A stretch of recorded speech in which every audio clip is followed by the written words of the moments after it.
तो मित्रों, अरे मित्रों नहीं साथियों, आज हमारे साथ है रिटायर्ड आईपीएस अधिकारी एसआर दारापुरी सर। और आज हम मन की नहीं, थोड़ी बहुत दिमाग और बुद्धि की बात करने वाले हैं। और वो विषय है पुलिस का क्या रोल रहता है जब भी दो समाजों के बीच में दंगल होती है, या रिलीजियस या कौन से भी कम्युनिटी सेक्ट के बीच में जब भी दंगल होती है, तो उसमें पुलिस का क्या रोल रहता है, इसके ऊपर आज बात हम करने वाले हैं।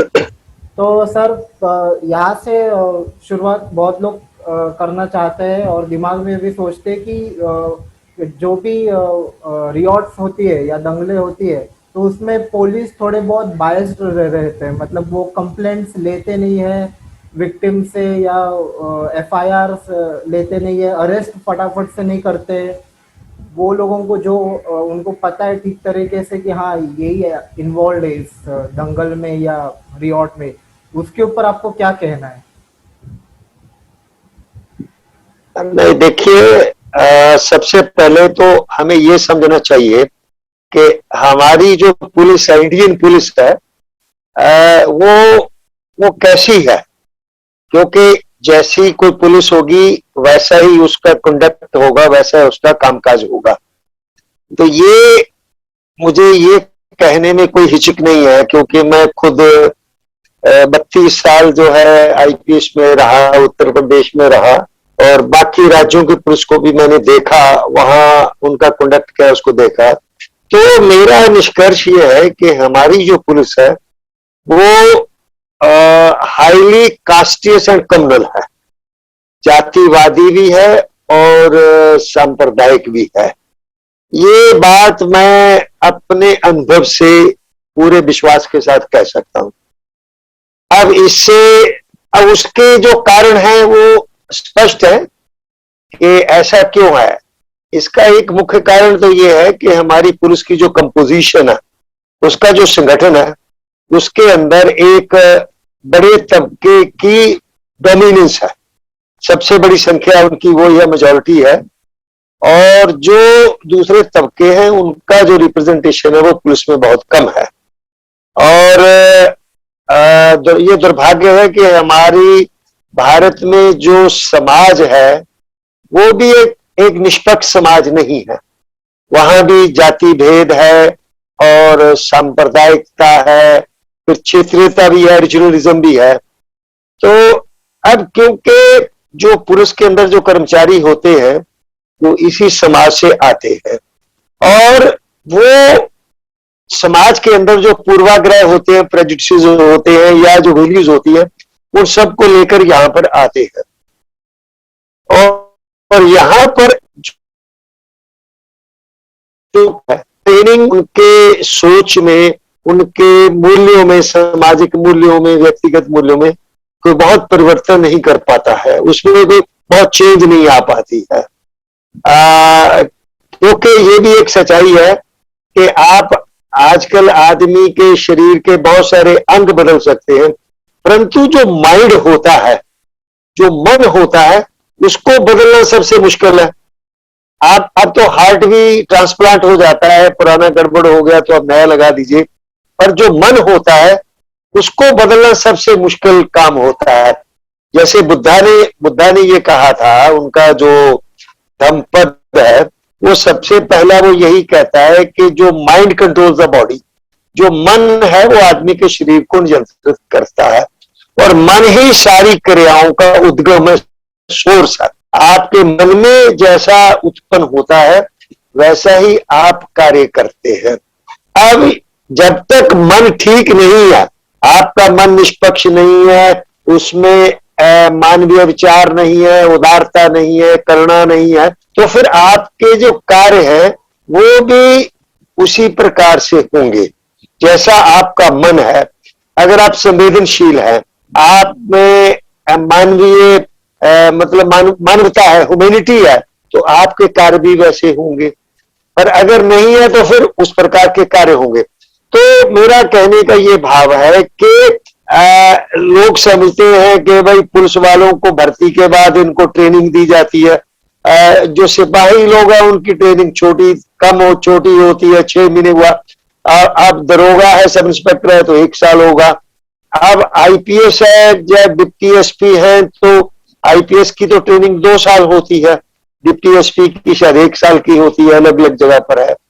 तो मैंने खुद देखा है कि जब आईपीएस लेवल पे आकर जबकि जो सर्वोत्तम ट्रेनिंग होती है, सबसे ऊंचे दर्जे की ट्रेनिंग होती है, वहां पर लोगों का, बहुत कम लोगों का माइंड बदलता है। ज्यादातर लोगों का माइंड जैसा भर्ती के समय होता है वैसे का वैसा रहता है। तो ये उनके कार्यों में मतलब रिफ्लेक्ट होता है, वो जो विभिन्न परिस्थितियों में काम करते हैं, एक्शन करते हैं, कार्रवाई करते हैं, उसमें रिफ्लेक्ट होता है कि उनका माइंडसेट क्या है, इसको चित्त अवस्था क्या है, माइंडसेट क्या है। तो ये अब जब एक आईपीएस लोगों का, बहुत कम लोगों का माइंड जो है, जैसा अपेक्षा है कि खाकी वर्दी पहनने के बाद आपकी जाति, आपका धर्म जो है वो आपके घर में रहता है, परंतु ज्यादातर जो पुलिस वाले हैं, चाहे वो आईपीएस भी है, वो उनकी जाति और उनका धर्म उनकी खाकी वर्दी के साथ रहता है।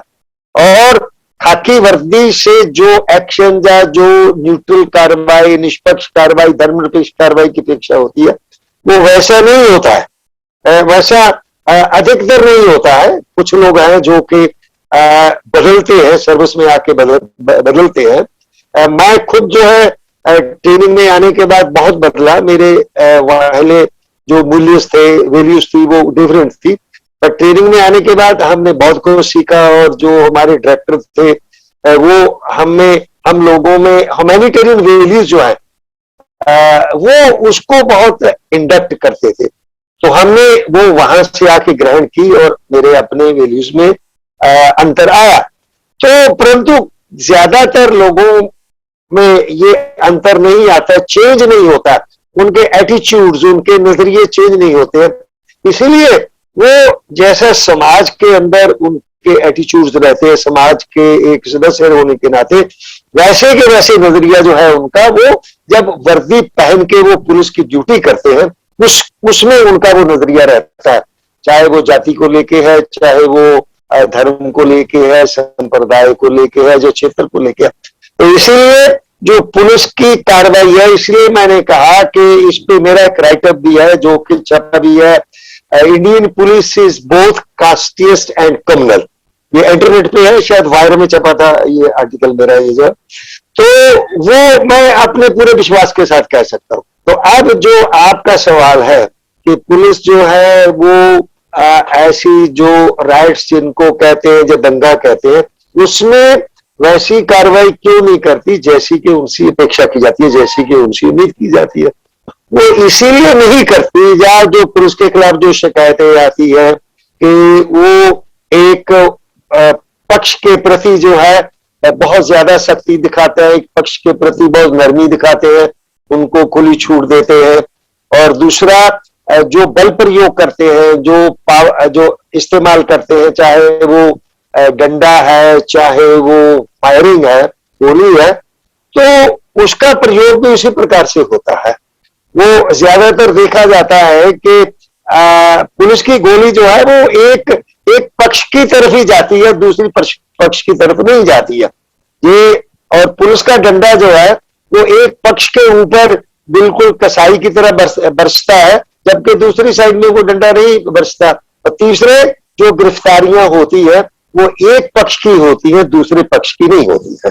तो ये जो सारा जो होता है वो इसीलिए होता है कि हमारी पुलिस निष्पक्ष नहीं है, उसमें जाति भेद की भावना है, उसमें सांप्रदायिक भावना है, जो कि उनके कार्यों में दिखाई देती है। यही पुलिस जो आप की अपेक्षा आप जो पूछ रहे थे, उसका मुख्य कारण यही है कि हमारी पुलिस जो है वो निष्पक्ष नहीं है।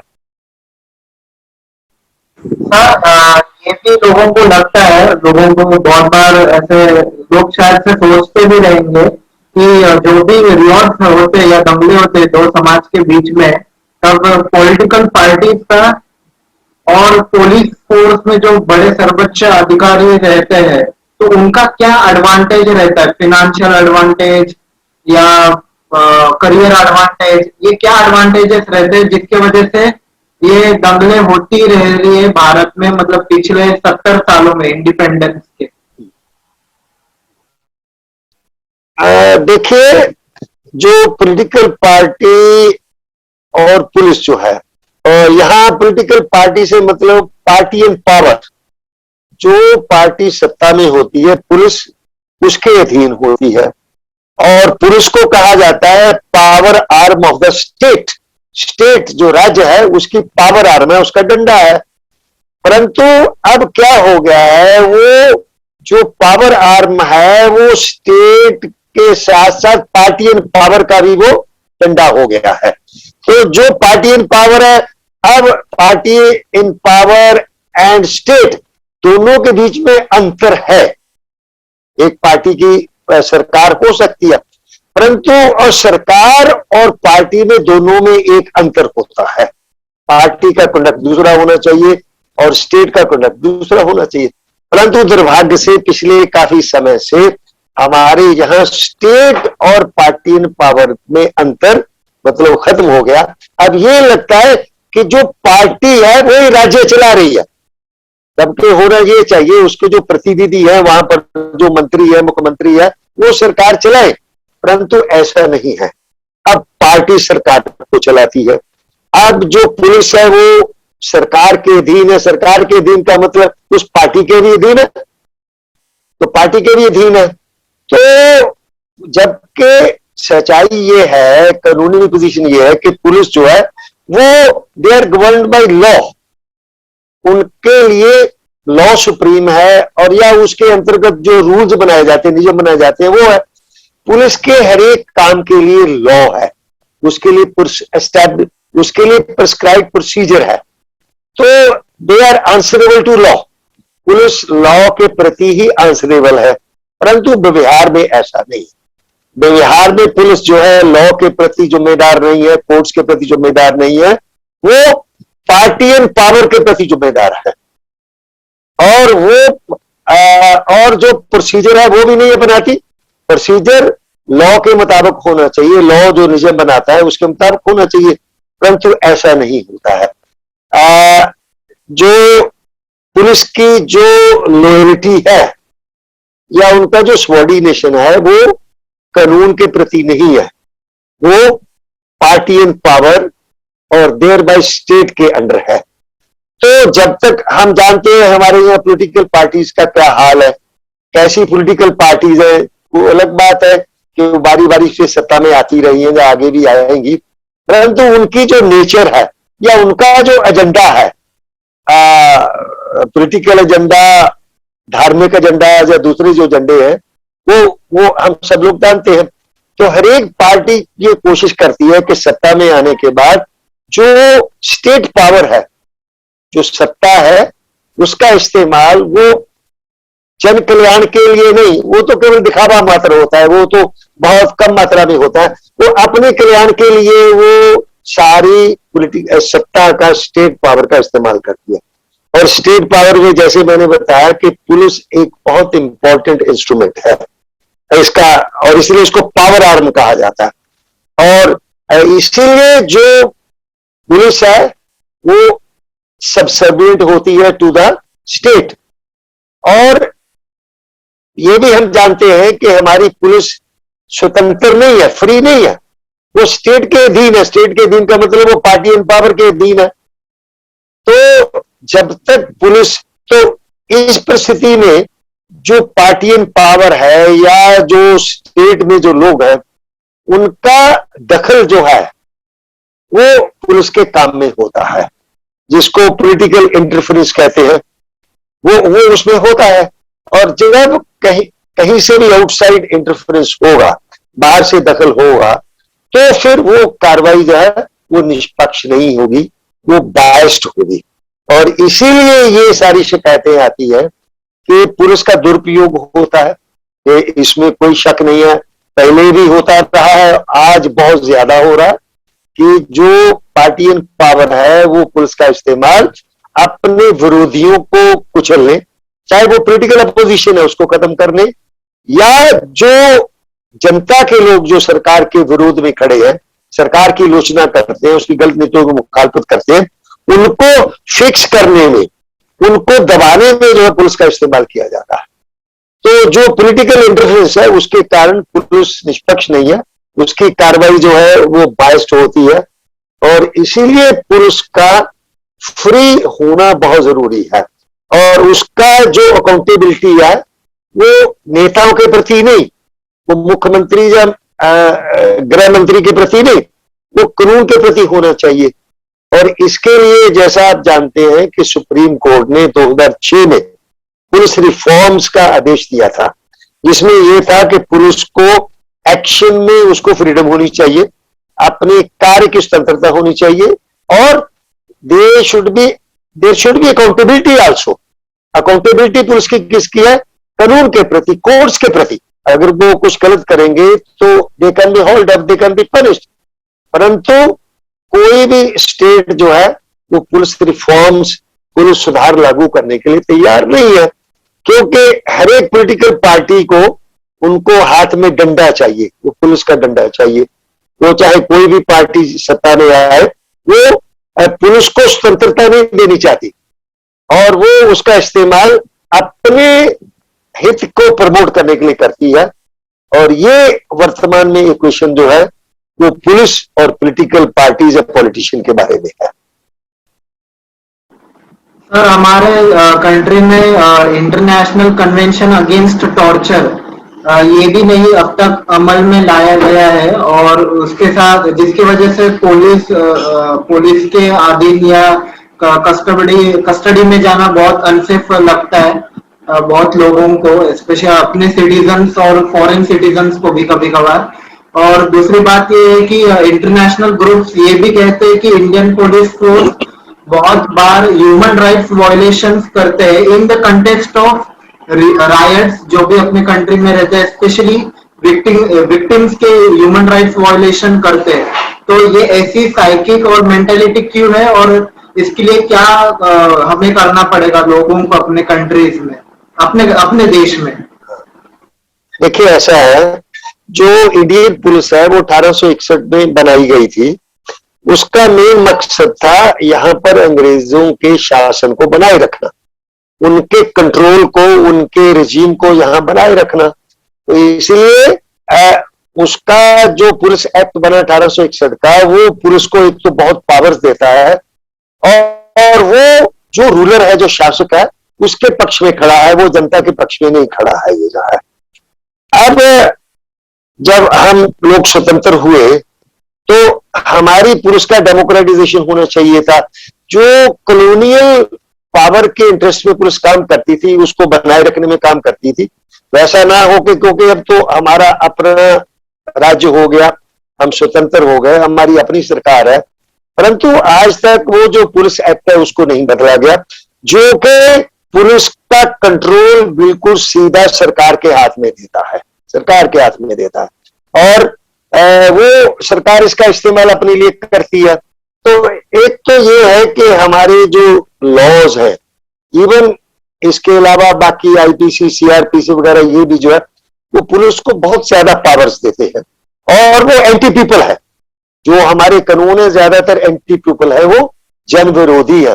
वो एक आम नागरिक को जो एक संरक्षण मिलना चाहिए उसके राइट्स को लेके, चाहे वो ह्यूमन राइट्स है, चाहे उसके कॉन्स्टिट्यूशनल राइट्स है, वो उनको संरक्षण नहीं देता है।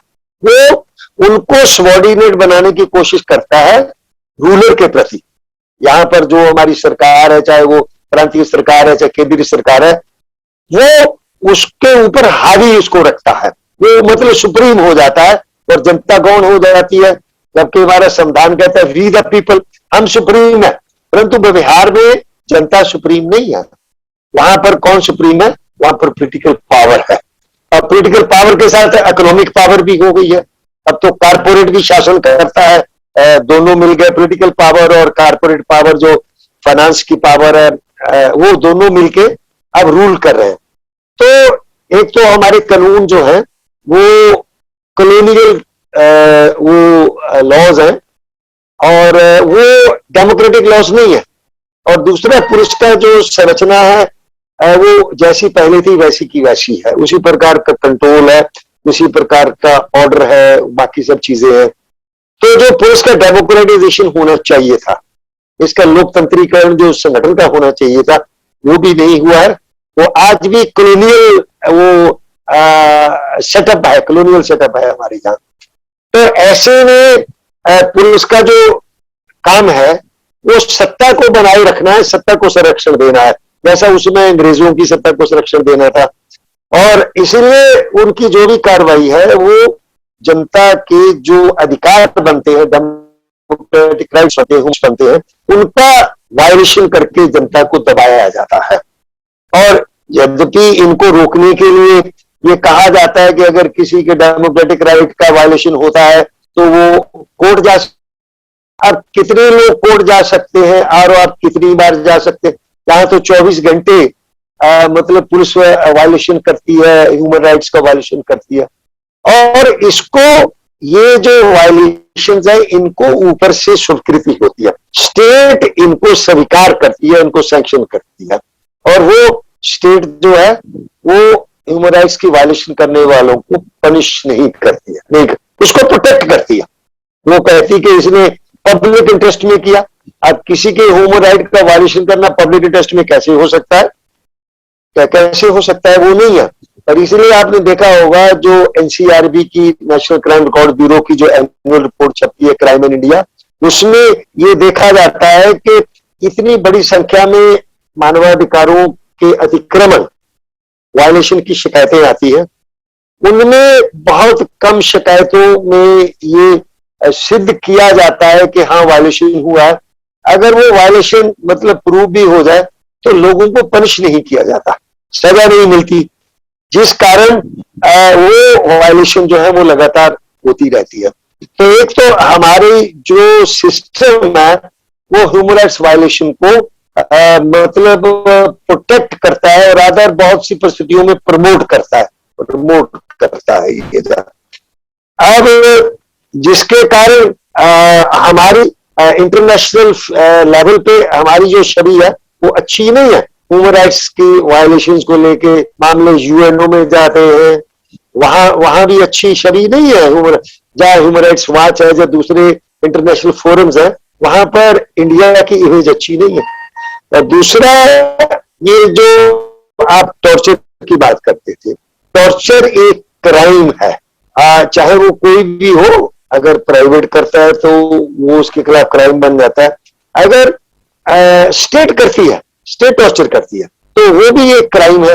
परंतु ये जो टॉर्चर है, जो जहां आप पुलिस टॉर्चर को रेफर कर रहे हैं, वो उस टॉर्चर को भी स्टेट की स्वीकृति मिलती है, उसका हाँ में हाँ मिलाती है। और वो टॉर्चर जो है वो इंडिया में बहुत होता है। वैसे तो पुलिस की नेचर ऐसी है को लगभग हर एक देश में होता है, परंतु वो उसकी डिग्री क्या है कि कितने परसेंट होता है, कितना होता है, वो वेरी करता है। और इंडिया में जो टॉर्चर है वो बहुत ज्यादा होता है। केवल पुलिस ही नहीं करती, आपकी सीआरपी करती है, आर्मी करती है, आर्मी तक करती है। जहां आर्मी डिप्लॉयड होती है वहां लोगों को पकड़ लेती है। जैसे कश्मीर में, जो नॉर्थ ईस्ट में बराबर शिकायतें आती हैं कि वो भी टॉर्चर करते हैं। चाहे सीआरपी या बीएसएफ है, वो डिप्लॉयड होते हैं, जिनको पैरामिलिट्री फोर्सेस कहा जाता है, वो भी टॉर्चर करते हैं। और पुलिस तो लगातार करती है। परंतु टॉर्चर के मामलों में ज्यादातर तो उनको प्रूव नहीं होने दिया जाता। अगर थाने पे टॉर्चर हुआ, किसी ने शिकायत की, जो सीनियर ऑफिसर जो है अगर कोई इंक्वायरी करेगा तो वो उस शिकायत को गलत सिद्ध कर देता कि नहीं, ऐसा नहीं हुआ है, ऐसा नहीं हुआ। तो एक तो पुलिस ऑर्गेनाइजेशन के अंदर टॉर्चर को स्वीकृति है, जो सीनियर ऑफिसर्स है वो स्वीकार करते हैं, यहाँ आप टॉर्चर करिए, आप कन्फेशन करवाइए, जबरदस्ती स्वीकारोक्ति करवाइए, या आप मारिए पीटिए। जबकि जो इवन पुलिस एक्ट भी जो है, या पुलिस रूल्स भी जो है, वो भी इसको टॉलरेट नहीं करते हैं। वहां भी ये है कि अगर कोई व्यक्ति किसी पुलिस वाला किसी व्यक्ति को जो कस्टडी में है उसका टॉर्चर करता है, तो वो एक क्राइम है, उसके खिलाफ जो है मतलब कार्रवाई होगी, कानूनी कार्रवाई होगी। परंतु वो कार्रवाई नहीं होती है, क्योंकि संगठन के अंदर, पुलिस ऑर्गेनाइजेशन के अंदर उसको सैंक्शन मिली हुई है। और दूसरा जो है स्टेट में सैंक्शन मिली हुई है, और दुर्भाग्य से कोर्ट्स भी उसको मतलब ओवरलुक करती है, उसको नजरअंदाज करती है। जब कोई व्यक्ति कोर्ट में भी जाता है कि मेरा टॉर्चर किया गया, थाने पर मुझे किया गया, तो वहां भी जो अदालतें हैं वो उसको नहीं सुनती है। जैसा कि आपने देखा होगा, जिन लोगों को गिरफ्तार किया जाता है ज्यादातर उनको टॉर्चर किया जाता है। जब उनको मजिस्ट्रेट के सामने पेश किया जाता है, और अगर वो कहता भी है तो मजिस्ट्रेट साहब उसकी बात सुनते ही नहीं, उसको रिकॉर्ड पे लाते ही नहीं, उसकी जांच का आदेश नहीं देते। तो ये सभी स्टेजेस पे जो टॉर्चर है उसको एक सैंक्शन मिली हुई है।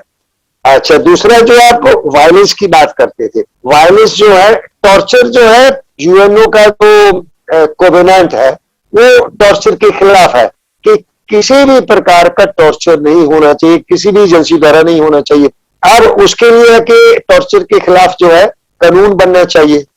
तो ये यूएनओ का इंडियन भारत सरकार ने वो जो कोवेनेंट है अगेंस्ट टॉर्चर, उस पर साइन तो किया है, परंतु उसकी कंप्लायंस में जो एक कानून बनाना था अगेंस्ट टॉर्चर वो नहीं बनाया। कांग्रेस जो है वो 2012 या 2013 में जो बिल लेकर आई थी, उन्होंने एक बिल बनाया था, क्योंकि यूएनओ को बार बार पूछा जाता है कि आपने बनाया कि नहीं बनाया। तो वो बिल लेकर आई थी, तो उसका भाजपा ने सबसे ज्यादा विरोध किया था कि अगर हमारे अधिकारियों को सजा मिलनी शुरू हो जाएगी टॉर्चर के लिए, तो फिर वो कैसे काम करेंगे, उनका तो मनोबल टूट जाएगा।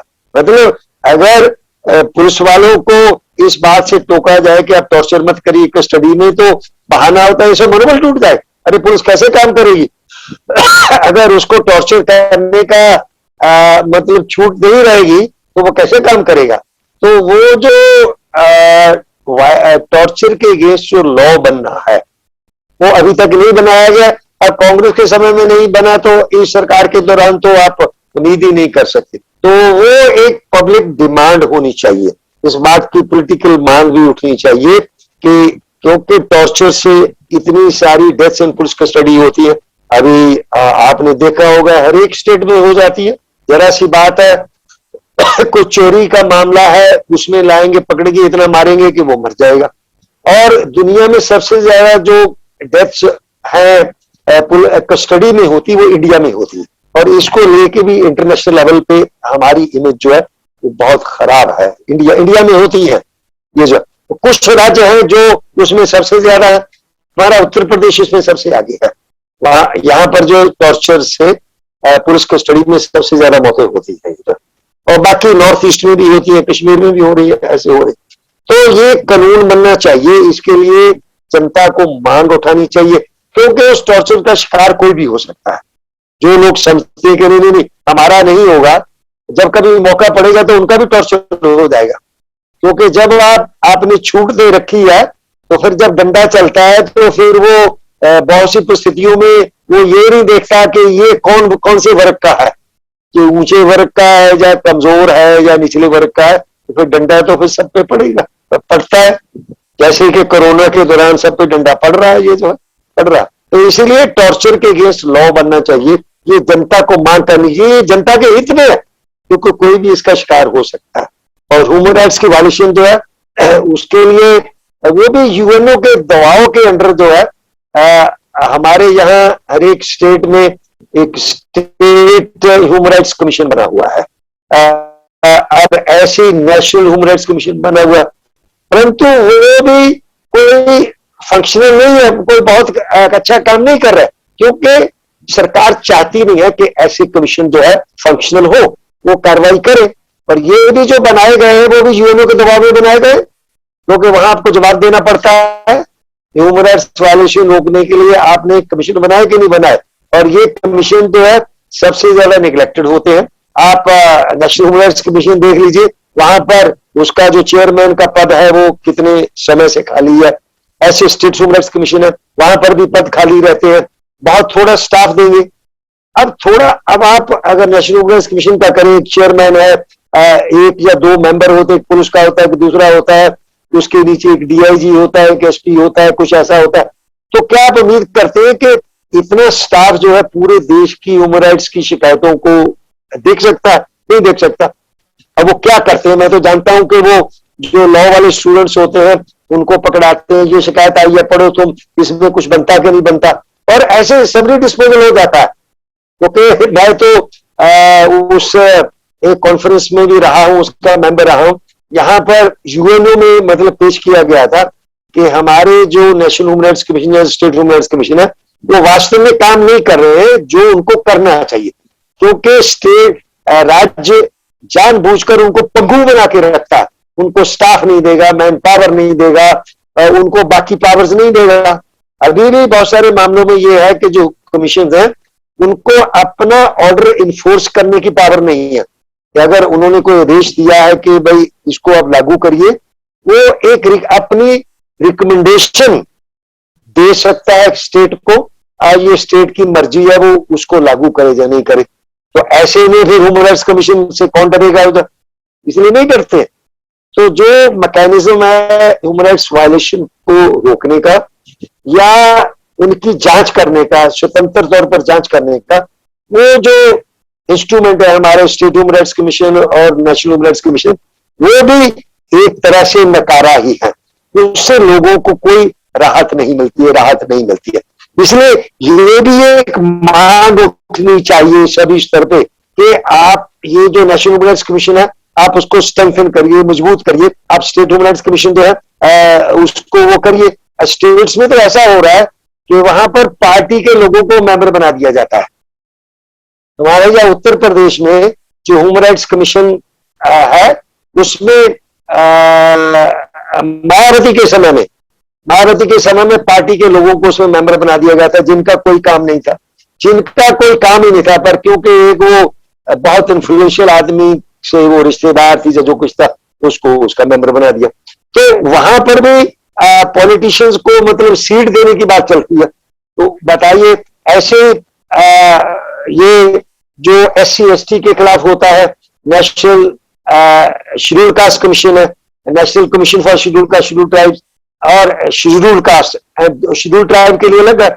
ऐसे स्टेट में है state commission for schedule caste, schedule tribes, उसका काम भी यही होता है कि अगर कोई SC/ST का आदमी है उसके साथ ज्यादती होती है, वो स्टेट के सामने जाता है, पुलिस में जाता है, दूसरी जगह जाता है, उसको न्याय नहीं मिलता है तो वो शिकायत करेगा। तो वहां पर कौन बैठा है, वहां पर वही चेयरमैन होगा, नेता चेयरमैन होगा, कोई ऐसा अधिकारी चेयरमैन नहीं होगा जो कि इंडिपेंडेंट हो। वहां नेता होगा चेयरमैन और नेता ही उसके मेंबर होंगे। दिखावे के लिए एक आध कोई पुलिस का आदमी रख देंगे और या कोई एक PCS या IAS अधिकारी रख देंगे और बाकी सारे मेंबर जो है वो पॉलिटिशियंस होते हैं। तो वो जो एक एजेंसी है कि ग्रीवांस रिड्रेसल कि जो SC/ST के मामले में लेके है, वो भी ऐसे ही जो नेशनल कमीशन फॉर वुमेन है और ऐसे ही नेशनल मिनोरिटीज कमीशन है, वो सारे के सारे ज्यादातर दिखावे के लिए है। वो जो असली उनका ऑब्जेक्टिव है उस ऑब्जेक्टिव को पूरा नहीं कर रहे, क्योंकि स्टेट नहीं चाहती कि ऐसे कमीशन जो है वो इंडिपेंडेंटली काम करे और आम लोगों को उसमें राहत मिले। सर, राह की पुलिस का एक्ट करना जब भी कौन सी भी रिवॉल्ट होती है या पॉलिटिकल जब भी कौन सी भी रिवॉल्ट होती है दो समाजों के या रिलीजियस ग्रुप्स के बीच में, ऐसा एक हमको कहा जाता है या मिथ या रूमर स्प्रेड किया जाता है। रूमर एक ये है कि एक मैजिस्ट्रेट का ऑर्डर लगता है पुलिस को एक्ट करने के लिए। रूमर दूसरा ये है कि एग्जीक्यूटिव या पॉलिटिकल पार्टी जो भी पावर में रहती है वो लोग जब तक ऑर्डर नहीं दे सकते तब तक पुलिस एक्ट नहीं कर सकते। और एक सिविल एडमिनिस्ट्रेशन को भी पावर है कि अगर पुलिस एक्ट ना करे तो वो आर्मी को भी बुला सकती है। ये प्रिविलेज है सिविल एडमिनिस्ट्रेशन को, जो वो उनके मन के ऊपर रहता है, इस्तेमाल कर सकते है या ना कर सकते हैं रिवॉर्ड को रुकवाने के लिए अगर पुलिस अवेलेबल नहीं रहेगी। तो ये इन चीजों के ऊपर आपका क्या ऑब्जर्वेशन है? देखिए ऐसा है, जो राइट्स हैं, जो दंगे हैं, उसमें मुख्य जो जिम्मेदारी होती है उसको रोकने की, कंट्रोल करने की, वो पुलिस की होती है। तो पुलिस के साथ मजिस्ट्रेसी क्योंकि उन्होंने जोड़ रखा है। यहाँ तो पुलिस कमिश्नर सिस्टम है, वहां पर तो मजिस्ट्रेट की कोई जरूरत नहीं है क्योंकि वो पावर्स भी सारी पुलिस को होती है। और जहां पुलिस कमिश्नर सिस्टम नहीं है वहां पर उसमें मजिस्ट्रेट साथ में रहता है, ज्यादातर रहता है।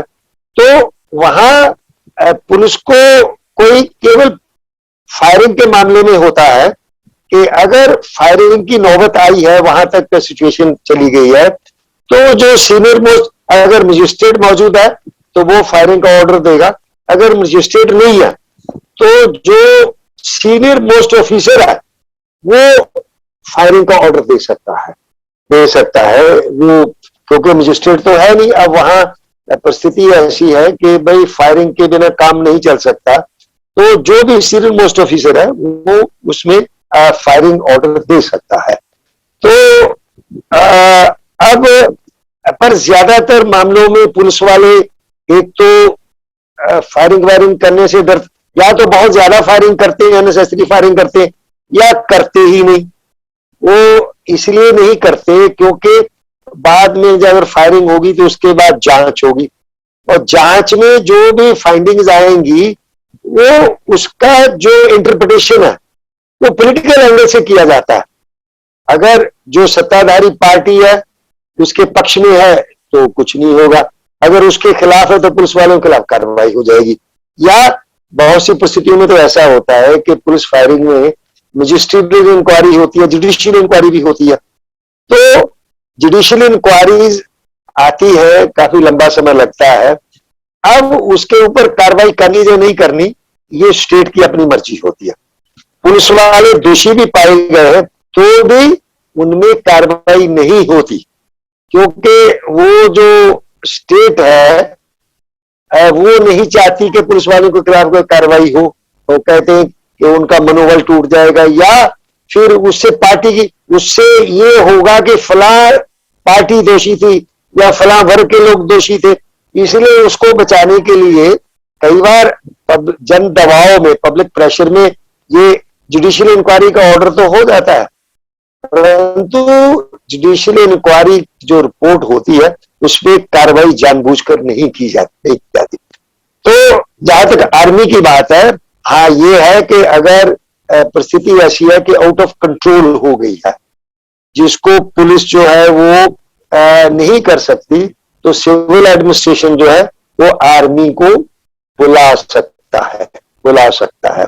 तो वो बहुत कम मामलों में होता है, और बहुत से मामलों में तो आर्मी को बुला भी लिया जाता तो उनको कार्रवाई नहीं करने दी जाती। आपको शायद पता होगा, जब बाबरी मस्जिद वाला मामला चल रहा था, वो गिराने की कार्रवाई चल रही थी, तो आर्मी बुलाई गई थी, आर्मी ऑलरेडी बुलाई गई थी। वो आउटस्कर्ट्स पे आर्मी को वहां नहीं जाने दिया गया, डिप्लॉय नहीं किया गया। ये जो है यहाँ मस्जिद गिराई जा रही थी क्योंकि जब स्टेट खुद एक पार्टी बन के उसको गिरवा रही है, भाजपा की सरकार थी, मुख्यमंत्री गिरवा रहे हैं, क्योंकि सुप्रीम कोर्ट में एफिडेविट दे चुके थे कि हम प्रोटेक्ट करेंगे, उसके बावजूद भी गिरवाई। तो जो आर्मी भेजी गई थी उस आर्मी को डिप्लॉय नहीं किया गया। ऐसे ही जो गोधरा वाला मामला हुआ था, वहां पर भी जो था वहां पर भी आर्मी भेजी गई थी, परंतु आर्मी को एयरपोर्ट पर ही रोक के रखा गया।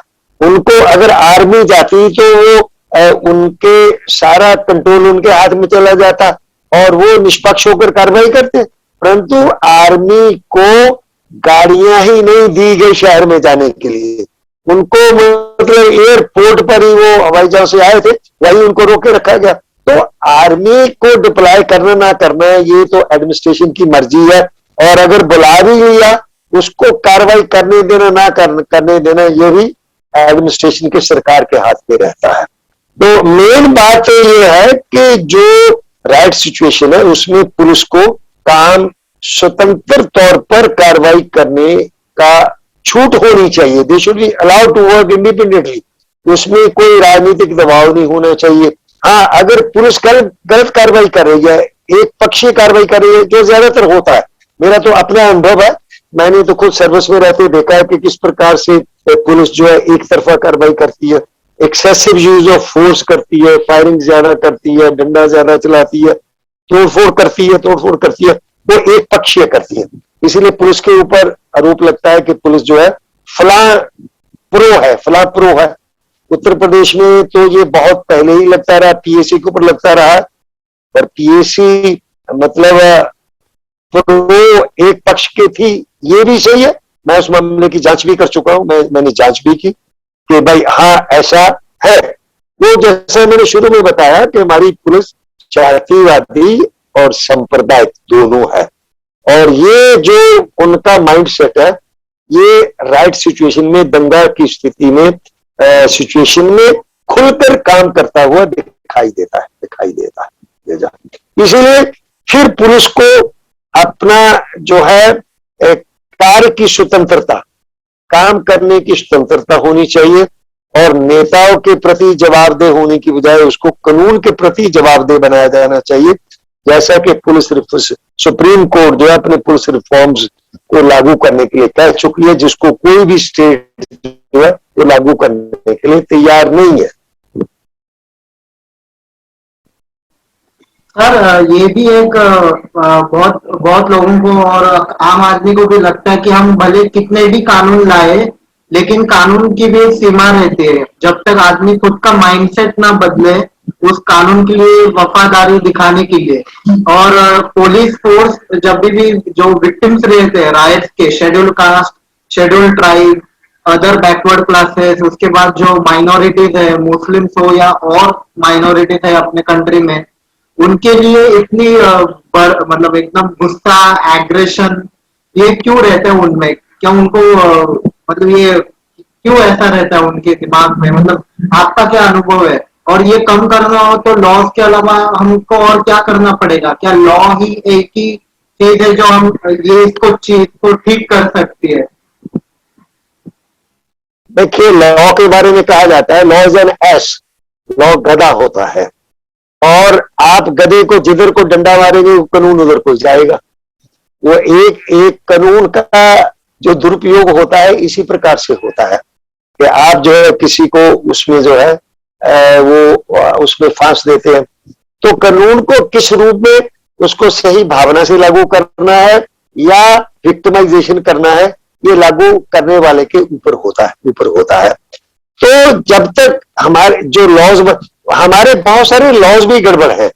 जैसे अब देखिए यूएपीए है, जिसको टेररिज्म एक्ट के खिलाफ टेररिस्ट एक्ट कहा जाता है, आपका एनएसए है, आपका सेडिशन है ऐसे, और आपका मकोका है या यूपी कोका है।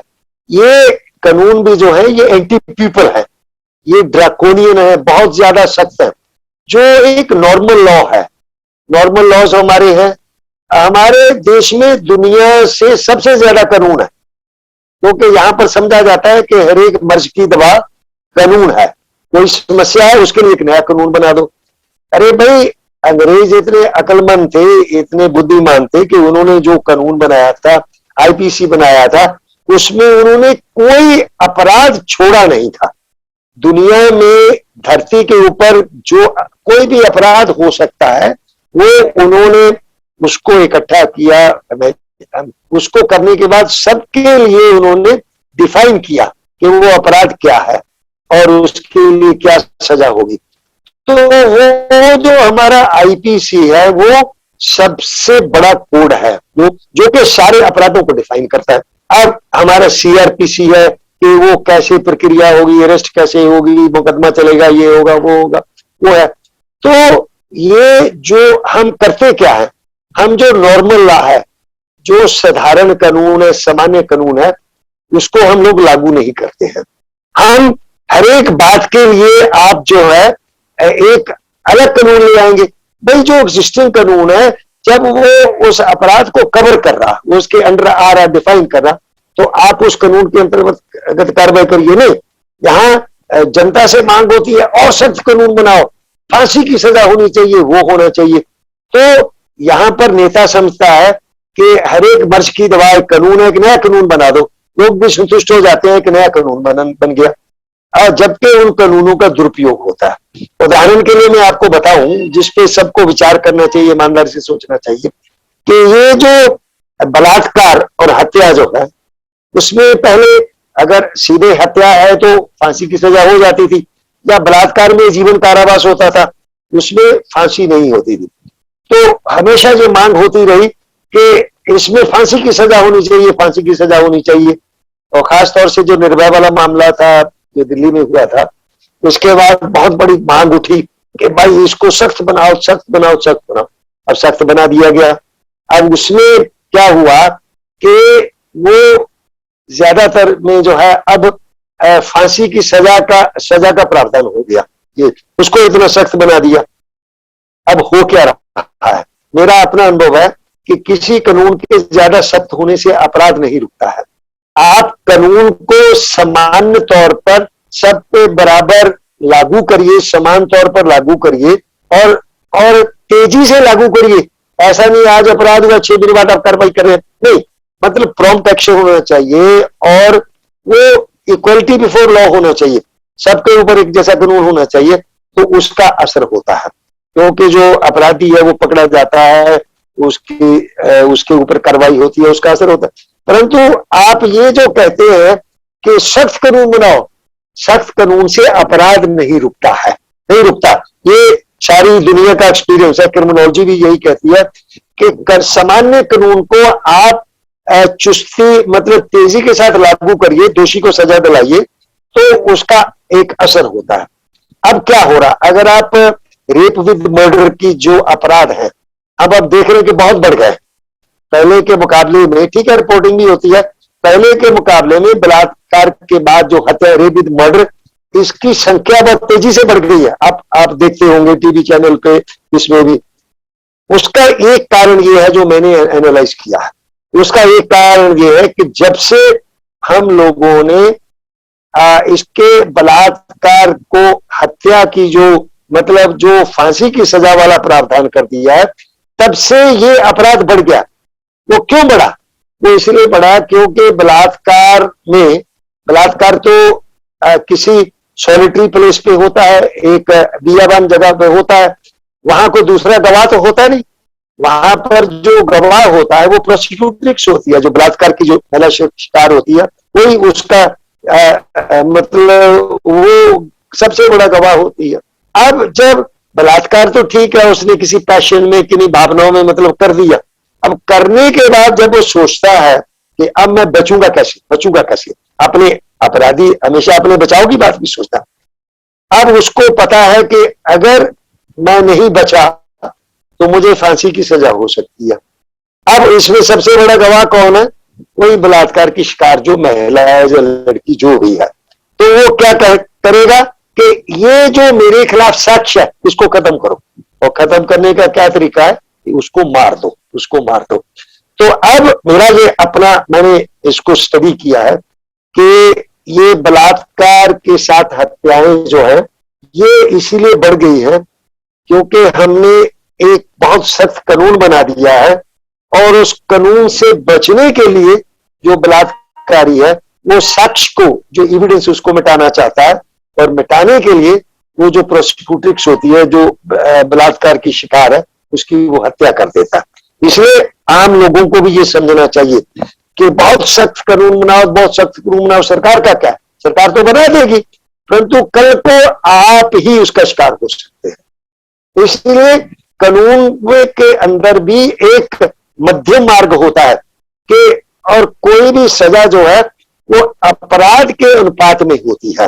जैसे हम कहते हैं कि गंभीर अपराध जैसे करते हैं, गंभीर अपराध, हल्का अपराध मतलब थोड़ा हल्का अपराध, गंभीर अपराध, हीनियस ऑफेंसेस जो, तो सजा भी उसके मुताबिक होती है। तो इसलिए ये जो कानून की मांग जो की जाती है, सख्त कानून बनाओ, सरकार उसकी आड़ में बहुत सारे ऐसे कानून बनाती है जिसके माध्यम से वो लोगों को दबाती है, अपने विरोधियों को दबाती है। जैसे आपका यूएपीए है, कोटा को हटा के यूएपीए बन गया। यूएपीए में और उसको जानबूझ के उसके अंदर ऐसी डेफिनेशन रखी जाती है जो कि वाइड हो, खुली होनी चाहिए, और किसी को भी आप उसके अंदर फिट कर दो कि आप लॉ एंड ऑर्डर के लिए थ्रेट पैदा कर दिया आपने। भाई अगर आप कोई लॉ एंड ऑर्डर की सिचुएशन को बिगाड़ते हैं तो उसके डील करने के लिए तो नॉर्मल सामान्य कानून है, तो उसके अंदर आप उसको करिए नहीं, आप उसको यूएपीए में कर देंगे, अगर किसी ने कोई अपराध किया उसके ऊपर एनएसए लगा देंगे। अब एनएसए तो ये है कि अगर नेशनल सिक्योरिटी को खतरा है, कोई ऐसी कार्रवाई है, अंदर से आप विद्रोह कर रहे हैं या आप कुछ ऐसी कार्रवाई कर रहे हैं, तो वो लगना चाहिए। परंतु वो होता क्या है, वो दो पार्टियों में अगर झगड़ा हो गया तो वो एक पार्टी के ऊपर लग जाता है एनएसए। अब बताइए, दो लोगों के बीच में या 4 या 6 या 10 लोगों के बीच में अगर कोई झगड़ा हो गया तो वो राष्ट्र के लिए खतरा कैसे हो सकता है? वो वहां भी एनएसए लगा, और हमारे उत्तर प्रदेश में सबसे ज्यादा एनएसए लगा। हजारों की संख्या में, जब से ये सरकार, जो भी सरकार आई है, हजारों की संख्या में लोग एनएसए में बंधा है, एनएसए में बंधा है। आज भी ये दुरुपयोग है, यूएपीए का दुरुपयोग हो रहा, यूपी आपका मकोका है उसका भी दुरुपयोग होता है, आपका सिडिशन है। अरे भाई, जब तक कोई ऐसा काम ना करे जो देश के लिए खतरा पैदा कर रहा हो, देश के अंदर विद्रोह पैदा कर रहा हो, या उसके लिए लोगों को भड़का रहा हो, मोटिवेट कर रहा हो, प्रोत्साहित कर रहा हो, तो तब तो मान सकते हैं। परंतु ये कहेंगे कि आपने ये लेख लिख दिया, एक जो है क्रिटिसाइज करते हुए आपने आदिवासियों के पक्ष में लेख लिख दिया कि उनके साथ अन्याय हो रहा, उनकी जमीन छीनी जा रही है, उनके अधिकार छीने जा रहे हैं, उनको मारा जा रहा, तो ये हो जाएगा कि आप तो देशद्रोही हो गए, या आप जो है आप थ्रेट पैदा कर दे रहे हैं, मतलब लॉ एंड ऑर्डर को आप शांति व्यवस्था के लिए खतरा पैदा कर दे रहे हैं। जबकि सुप्रीम कोर्ट स्पष्ट कह चुकी है कि जब तक कोई कोवर्ट एक्शन नहीं किया जाए तब तक केवल कोई बात कहना या कोई बात लिख देना वो अपने आप में कोई अपराध नहीं है, कोई अपराध नहीं। परंतु उसके बावजूद भी कितनी बड़ी संख्या में आप महाराष्ट्र में देखिए, मतलब वो जो भीमा कोरेगांव वाले मामले में कितने मतलब बड़े बड़े विद्वान, ह्यूमन राइट एक्टिविस्ट, इंटेलेक्चुअल्स, उनको मतलब इसमें लपेट दिया गया, उनके ऊपर यूएपीए लगा दिया गया है। जबकि अब तो जहां से ये भी सिद्ध हो गया कि जिस वो ईमेल के आधार पर उनको मतलब किया गया है वो ईमेल प्लांटेड है, वो तो पूरी जांच के बाद जो है मतलब अब सिद्ध हो गया। परंतु उसके बावजूद भी उनको जमानत नहीं मिली, चाहे वो बरबरा राव है, चाहे वो सुधा भारद्वाज है, चाहे अनंत तुबड़े है, या नवलखा है, और दूसरे कई लोग हैं जिनको उसमें लपेटा गया है। तो ये कानूनों का दुरुपयोग हो रहा है, इसलिए हमारे कानून बहुत सख्त नहीं होने चाहिए। नॉर्मल एक सामान्य मतलब प्रावधान होने चाहिए, और अपराध के अनुपात में सजा होनी चाहिए। परंतु जनता कड़े कानून की मांग करती है, और उसकी आड़ में सरकार जो है वो कड़े कानून बनाती है जिनका दुरुपयोग होता है। तो ये कानूनों से भी बचना चाहिए, हमें मांग उठानी चाहिए। ये जो ब्लैक लॉज है, यूएपीए है, सिडिशन है, एनएसए है, आपका मकोका है, यूपी कोका है, या एएफएसपीए है, armed forces special powers act, जो जिसका इतना दुरुपयोग होता है, इन सबको रिपील करने की मांग होनी चाहिए। इन सबको खत्म करो, ये एंटी पीपल है, ये जन विरोधी है, इनका दुरुपयोग हो रहा है, ये जनता को मांग करनी चाहिए, क्योंकि कल को कोई भी इसका शिकार हो सकता है। आज अनंत तुबड़े है तो कल कोई दूसरा आदमी उसमें फिट किया जा सकता है। तो और इसको एक पॉलिटिकल एजेंडा भी बनाना चाहिए, पॉलिटिकल पार्टीज के ऊपर ये मांग उठाई जानी चाहिए कि आप इसको अपना एक पॉलिटिकल एजेंडा बनाइए, आप अपने एजेंडे में करिए कि हम हमारी सत्ता, आप मांग करिए कि काले कानून खत्म किए जाएंगे, और कल को अगर हम सत्ता में आएंगे तो हम काले कानून को खत्म करेंगे। क्योंकि जो काले कानून है ये डेमोक्रेसी के लिए बहुत बड़ा खतरा है, इससे बचना चाहिए, हमें इनको खत्म करवाना चाहिए। सर, आखिर में बात यह है कि जो भी हमारे देश के जो अब फ्यूचर में भी दंगल्स हो सकते हैं, या जो पास्ट में भी दंगल्स हुए हैं, या जो अभी भी विक्टिम्स है, वो क्या कर सकते हैं लीगल चीजें जिसके वजह से उनको इंसाफ मिले। एक थोड़े बहुत लॉज हम जैसे सामान्य लोग याद रख सकते हैं। दूसरी बात, पुलिस फोर्स में थोड़े बहुत क्या एसेंशियल चेंजेस होने चाहिए, inspired from best police forces जो भी हमारे फॉरेन कंट्रीज में हो, जो ऐसी सिचुएशंस को इजीली डील करती है। और थर्ड बात यही है कि आपको क्या आखिर में कहना है लोगों को? देखिए, ऐसा है, ये जो दंगे हैं ये होते नहीं, करवाए जाते हैं। और इनके पीछे मोटिव होता है। जब पॉलिटिकल एजेंडा होता है, जैसे इस समय जो भाजपा है उसका पॉलिटिकल एजेंडा है कि दंगा करवाना है, उनको हिंदू मुसलमान डिवाइड करना है और उनको नफरत पैदा करनी है, नफरत पैदा करके उन्होंने दंगा करवाना है। तो जो पॉलिटिकल एजेंडा है, तो जब तक धर्म को राजनीति में मिलाया जाएगा या धर्म को राजनीति में रहने का या राजनीति में धर्म के इस्तेमाल करने का अधिकार मिला रहेगा या छूट मिली रहेगी, तब तक दंगे होंगे, क्योंकि ये दंगों की भी राजनीति है। दंगे होते नहीं, करवाए जाते हैं, वो पहले से कैलकुलेटेड होते हैं और उसकी पूरी तैयारी होती है। कोई भी दंगा आप ले लीजिए, वो अचानक नहीं होता। अचानक क्या चीज होती है, कोई घटना होती है, जैसे कोई चिंगारी, कोई घटना है। अब दो व्यक्तियों के बीच में कोई झगड़ा हो गया, उसको लेके दंगा हो जाता है। वो दंगा केवल दो व्यक्तियों को आधार बना के नहीं हुआ, उसकी बैकग्राउंड पहले से तैयार है, उसका माहौल पहले से तैयार है, तो वो दंगे होते नहीं, करवाए जाते हैं। तो ऐसी परिस्थिति में एक तो हमारी जो राजनीति है उसमें से धर्म का, जातिवाद का इस्तेमाल नहीं होना चाहिए।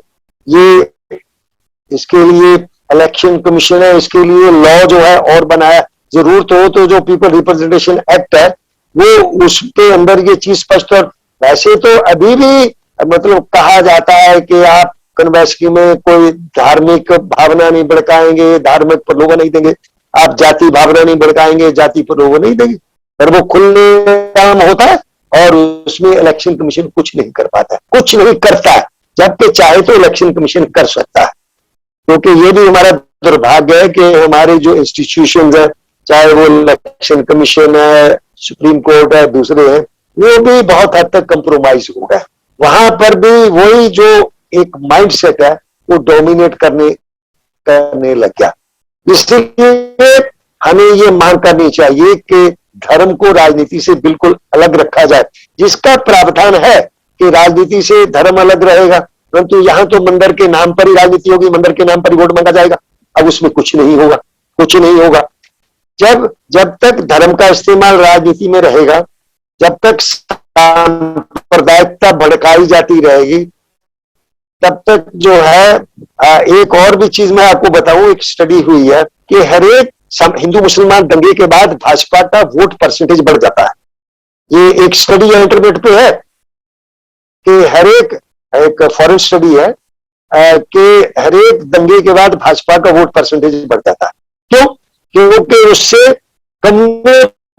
पोलराइजेशन हो जाता है, उसमें हिंदू मुसलमान हो जाता है और उससे जब इनकी राजनीति ही मतलब उस पर आधारित है, तो फिर वो दंगा करवाएंगे ही, वो उस प्रकार की भड़काऊ बातें करेंगे। इसलिए हमारा जो इलेक्शन वाला जो है, जो लॉ है, उसको स्ट्रिक्टली इन्फोर्स करना चाहिए और कम्युनल सिचुएशन में मतलब जो है एक बैलेंस कार्रवाई होनी चाहिए।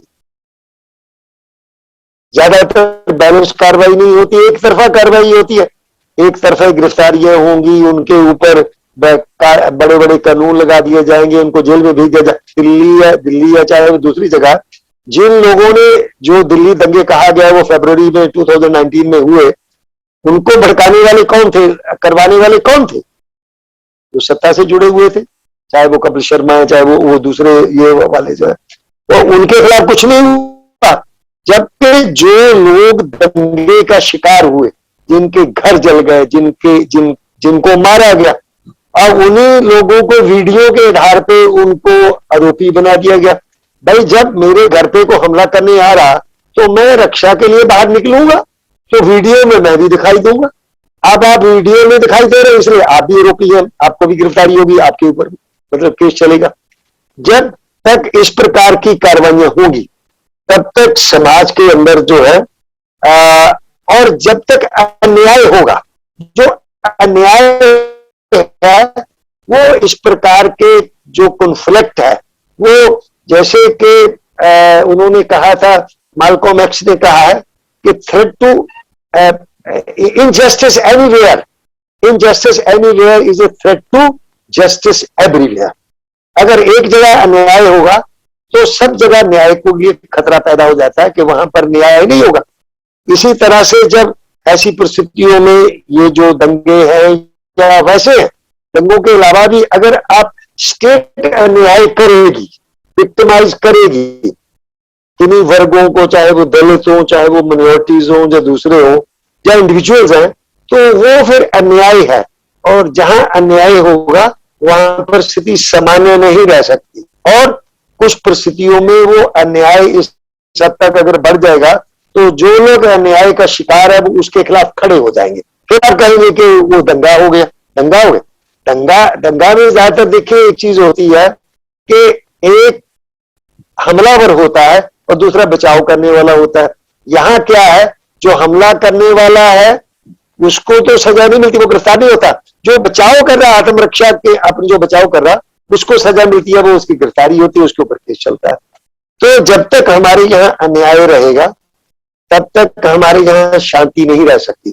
हमारे यहाँ जो है, जो कहते हैं वातावरण सामान्य रहना चाहिए, शांतिपूर्ण रहना चाहिए, वो नहीं रहेगा। तो वहां पर इस प्रकार के दंगे होते रहेंगे, दंगा के झगड़े होते रहेंगे। और जब तक जो स्टेट्स है, स्टेट पावर है, वो निष्पक्ष नहीं रहेगी, वो पक्षपात करेगी और एक वर्ग के साथ वो उसके साथ खड़ी होगी, दूसरे को निशाना बनाएगी, तब तक हमारे यहाँ शांति नहीं रह सकती। इसीलिए हमें न्याय को प्रमोट करना चाहिए। अगर को पक्षपात होता है, किसी वर्ग के साथ ज्यादती होती है, हमें उसके साथ खड़ा होना चाहिए और अदालत में उसको चैलेंज करना चाहिए और सड़क पर भी चैलेंज करना चाहिए। अगर किसी वर्ग के साथ अन्याय हो रहा है, सरकार भी अन्याय कर रही है या एक दूसरा वर्ग अन्याय कर रहा है, तो हमें जो अन्याय का शिकार हो रहे हैं उनके पक्ष में खड़ा होना चाहिए, हमें उसके पक्ष में आवाज उठानी चाहिए। तो अगर हम ऐसा करेंगे तभी हम लोग सुरक्षित रहेंगे। वरना आज ये फलां वर्ग उस अन्याय का शिकार हो रहा, कल को आपका नंबर आ जाएगा, फिर आपके पक्ष में कोई खड़ा नहीं होगा। इसलिए हमें जस्टिस को प्रमोट करना चाहिए। हमारा जो जुडिशियल सिस्टम है वो निष्पक्ष रहे, न्याय करे, तेजी से न्याय करे, उसमें पक्षपात नहीं होना चाहिए। अगर अदालतें भी न्याय नहीं करेंगी तो हम कहां जाए? हम ज्यादातर यही कहते हैं कि हम आपको न्याय में घसीट लेंगे, I will take you to the court. अगर कोर्ट भी निष्पक्ष नहीं है, वहां पर भी जो जज साहब हैं वो भी बायस्ड हैं, तो फिर आपको न्याय नहीं मिलेगा, फिर आप कहां जाएंगे? फिर डिस्कंटेंटमेंट, जो कहते हैं कि डिस्कंटेंटमेंट मतलब बढ़ेगा, असंतोष बढ़ेगा। यहां असंतोष बढ़ेगा, वहां पर फिर झगड़े होंगे, वहां पर फिर टकराव होगा। इसलिए to promote justice, to promote rule of law, और जो राज्य की मतलब प्रताड़ना है, जो स्टेट प्रोसिक्यूशन है, जो स्टेट प्रोसिक्यूट करती है अपने विपक्ष के लोगों को, उसके खिलाफ भी हमें खड़े होना चाहिए। और अंत में मैं यही कहना चाहूंगा कि अगर कहीं अन्याय हो रहा है, हमें उसके खिलाफ, जिसके साथ अन्याय हो रहा है उसके साथ खड़े होना चाहिए। काले कानूनों को खत्म करने की मांग हमें उठानी चाहिए। पुलिस निष्पक्ष हो, निष्पक्ष रहे पुलिस जो है, उसके लिए पुलिस सुधार, जो पुलिस रिफॉर्म्स है उनको लागू करने की मांग करनी चाहिए। पुलिस को आप नेताओं के प्रति जवाब दे नहीं, क्योंकि ज्यादातर क्या होता है, जियो और जीने दो, मैं आपको बचाऊंगा, आप मुझे बचाइए। पुलिस वालों के खिलाफ कार्रवाई इसलिए नहीं होती क्योंकि उनको मंत्री बचा रहा है, उनको मुख्यमंत्री बचा रहा, कार्रवाई नहीं होगी। आप जाइए, आप कोर्ट में मारे फिर ये कौन सुनता है आपकी? तो कोई नहीं सुने। तो हमें मतलब जो है कानून का राज होना चाहिए, कानून के सामने समानता, इक्वलिटी फॉर लॉ, ये होना चाहिए। हमारा क्रिमिनल जस्टिस सिस्टम जो है फेयर होना चाहिए, न्यायकारी होना चाहिए, अन्यायकारी नहीं होना चाहिए। हमारी जो पॉलिटिक्स है वो भावनात्मक ना होकर वो धर्म की आड़ में मतलब नहीं होनी चाहिए। जो जनता के मुद्दे हैं उसको लेके होनी चाहिए, और हम लोगों को अपने मानवाधिकारों को बचाने के लिए खड़े होना चाहिए। हमें अपने संवैधानिक व्यवस्था को बचाना होगा, वरना जिस प्रकार से संविधान को खत्म किया जा रहा, सारी जो हमारी प्रशासनिक व्यवस्था, जो संवैधानिक व्यवस्था, उसको ध्वस्त किया जा रहा, उसको मतलब जो है वो मोड़ा जा रहा, अपने हित के लिए उसको मतलब वो डाइवर्ट किया जा रहा या वैसा बनाया जा रहा, तो तब तक ना हमारे यहाँ लोकतंत्र बचेगा, ना न्याय बचेगा, ना लोगों के अधिकार जो है वो बच पाएंगे। ये हम सबके हित में है कि हमें ये सब करना चाहिए, क्योंकि हम लोग बारी बारी इस सब का शिकार हो सकते हैं। ये बात हमें अपने दिमाग में रखना, हमेशा अपने माइंड में रखना चाहिए कि कल को आज जो दूसरे के साथ हो रहा वो कल को मेरे साथ भी हो सकता। इसलिए इस सब के खिलाफ खड़े होना लोकतंत्र के हित में है और हमारे अपने हित में है। तो दोस्तों ये इंटरव्यू जरूर शेयर कीजिएगा, ना कि मेरे सब्सक्राइबर्स बढ़ने के लिए या मुझे कुछ फायदा होने के लिए। देश का ही फायदा हो सकता है और समाज का, जब अमन, शांति, प्यार और मोहब्बत का माहौल हो हमारे समाज में और देश में। आपकी भी तरक्की होगी, लोगों की, और हम सबकी तरक्की होगी। और धन्यवाद सर, एसआर दारापुरी सर, आपने बहुत कुछ कहा इस इंटरव्यू में। और thank you people for watching this interview, और धन्यवाद, और देखते रहिएगा woman matters. Thank you so much everyone. Thank you so much sir. Okay.